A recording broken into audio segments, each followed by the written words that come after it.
Hello, Dr. McPherson, and to all my fellow scholars at Walden University. This is Arcielo Litijo, and this is my multimedia presentation about e-learning and students' mental health in 2023.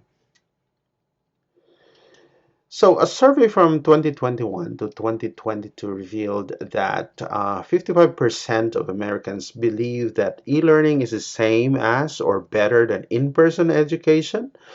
However, there are still so many skepticisms about e-learning education in 2023, especially to parents and students. And now that COVID-19 pandemic eases down, but still they are having second thoughts about whether e-learning is still the best choice for their children, especially that this platform is coined to the increasing issues of mental health among students, especially those who are enrolled online. So this multimedia presentation will discuss the impact of e-learning on students' mental health during post-pandemic era. So my goals for this presentation is to identify the relationship of e-learning and students' mental health and to develop forms of intervention of the impact of e-learning to students' mental health. Let me talk a little bit about the general perceptions. So, according to a researcher named Tosto and colleagues, online students before the COVID-19 pandemic outperformed students in the traditional classrooms, and they felt that they had a greater control over their learning and experience students' interaction.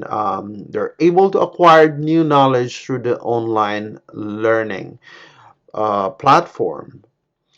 Students found that there is flexibility and ability to choose their place of study, and these things drove them to study online. And these are the perceptions of online students about e-learning before the pandemic hit the United States in 2021.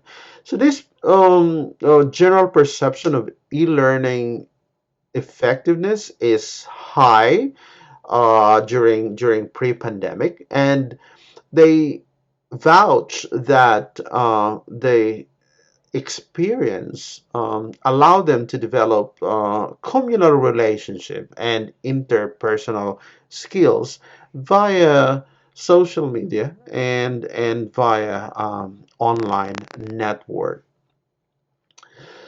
So let me talk a little bit about e-learning over the years. E-learning had been growing steadily since the early 2010, and it keeps on growing as technology become more digitized and remote learning infrastructure improved. In 2012, over 25% of college students took at least one distance learning course, and in the year 2019, the number went up to 36%. However, during the pandemic in 2021, the number of students who took classes online, particularly in the United States, went up to 60%. Let me show you the statistics from the National Center for Educational Statistics. They indicated that the percentage of undergraduate students enrolled in at least one distance education course was 61% in the fall of 2021 and 75% in the fall of 2020. And if you could remember that in 2020, December of 2020 in particular, This was the onset of the COVID-19 pandemic. So, the pandemic and the online students' mental health during the pandemic, um, the lives of the people, not only in the United States but around the world, were impacted one way or the other. And in fact, some others reported to have suffered mental health disorders, and that was mainly caused by the COVID-19 infection. The pandemic reality created fear, anxiety to most people, especially the students. A study that was conducted indicated that there are evidences of increased level of anxiety and fatigue among online students that may have um, affected their perceptions about online learning. A study in Indonesia revealed that, and this was with elementary and high school students. The study revealed that the most common emotional symptoms felt by students were sadness and irritability. How did the researchers identify the factors that impacted mental health?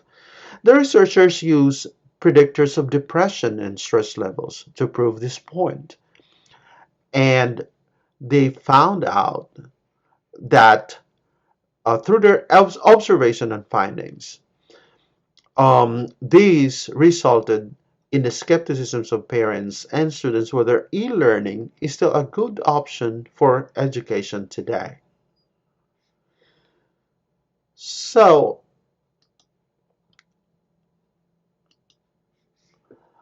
while some students relate mental health, or some studies relate students' mental health issues to e-learning, it is important to note that not all, and I say not all, symptoms were caused by mental health problems alone.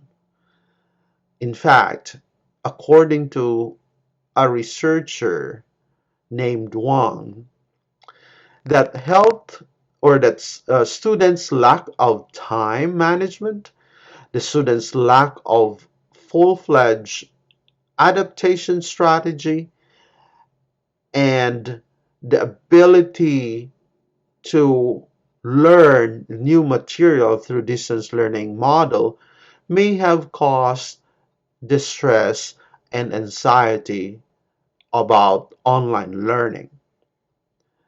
Another research study indicated that the many months of e-learning and social isolation negatively affect the mental state of young students, causing symptoms of depression and stress.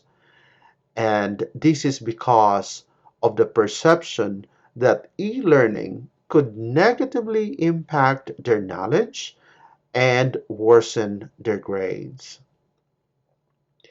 So, this idea, combined with uh, this example that I will show you in the succeeding slides, could somehow give you a picture as to why there's mental health um, issues that were experienced by students who are enrolled online.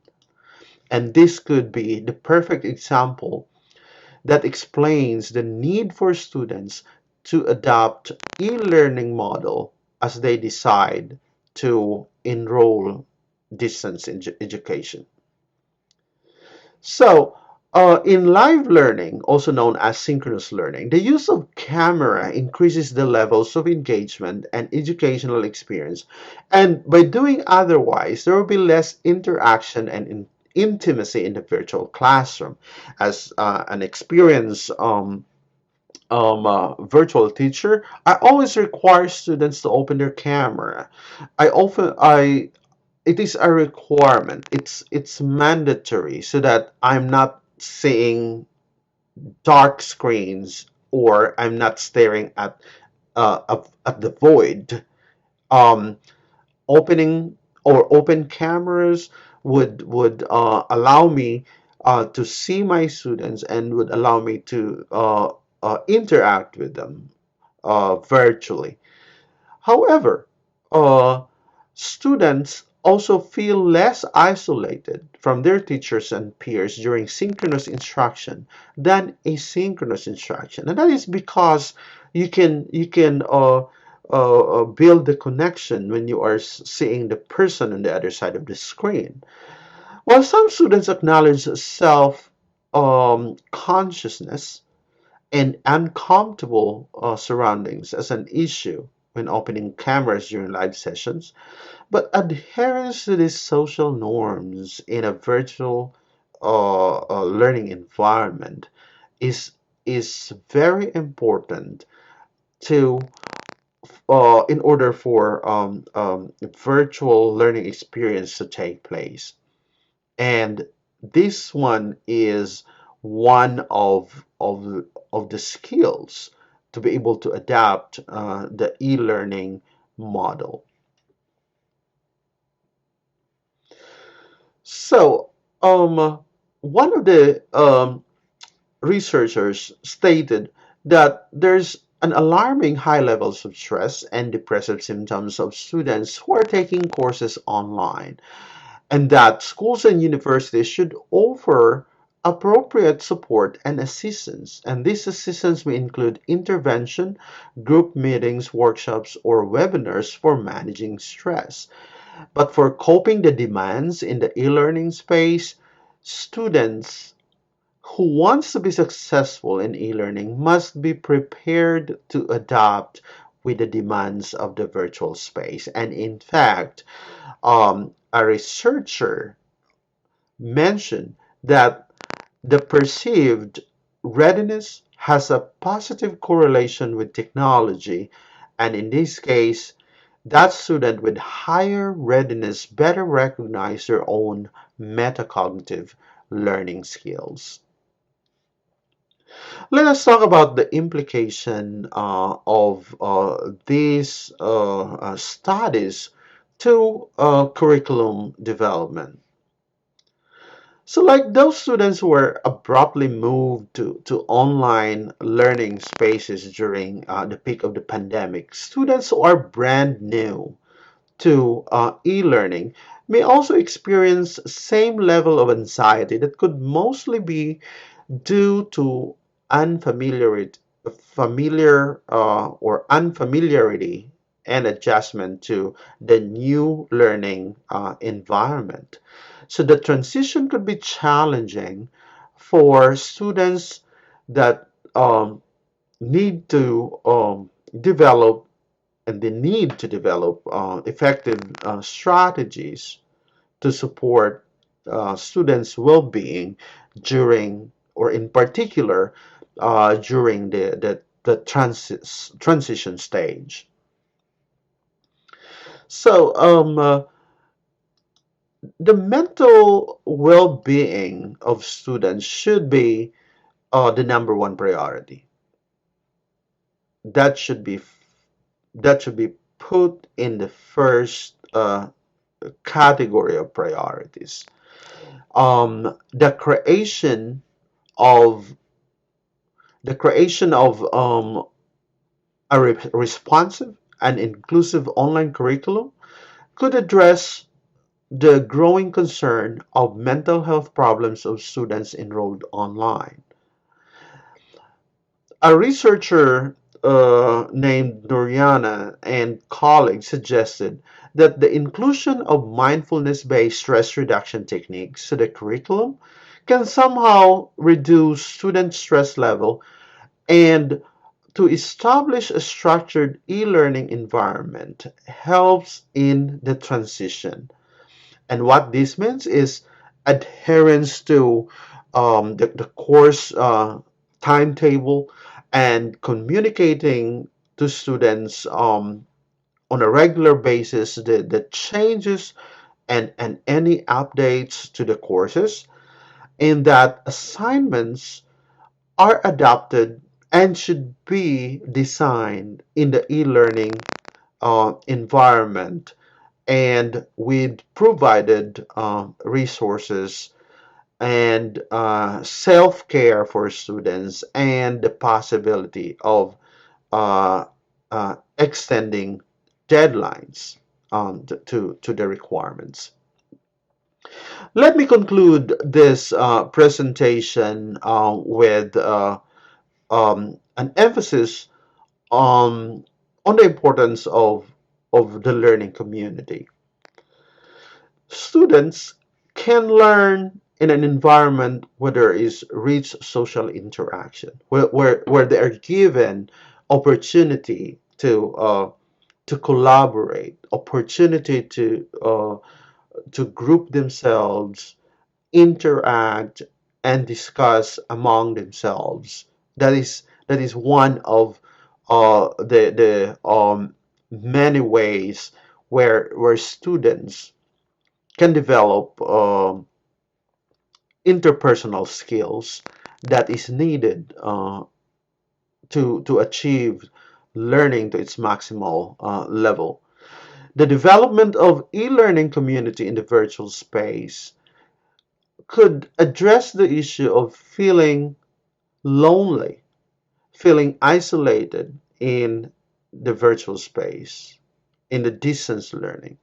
And this is because students are able to connect, they're able to collaborate, they're able to talk and share ideas among themselves via the use of technology. Again, the ability to collaborate among each other online is critical, and it is a requirement that's needed in order to be successful in e-learning. It is true that education institution should take care, above all, the mental well-being of students, but at the same time, students have to adopt this new learning environment in order to be successful.